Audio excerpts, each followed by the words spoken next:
রাজ্য কমিটির নেতা সে বলছে মায়েদেরকে বন্দি করে রাখো।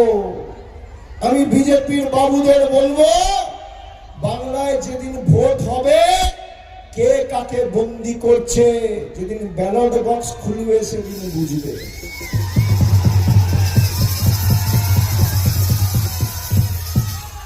চলবে না অন্যায়, টিকবে না ফন্দি। মোদি বাবু আর অমিত শাহ জনতার আদালতে হতে হবে বন্দি। বন্দি করবে মানুষ।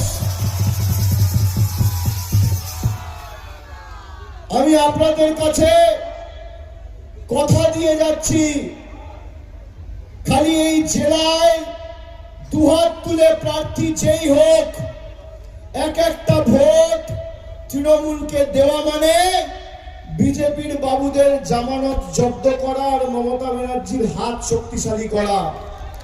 প্রার্থী কে হবে ভুলে যান।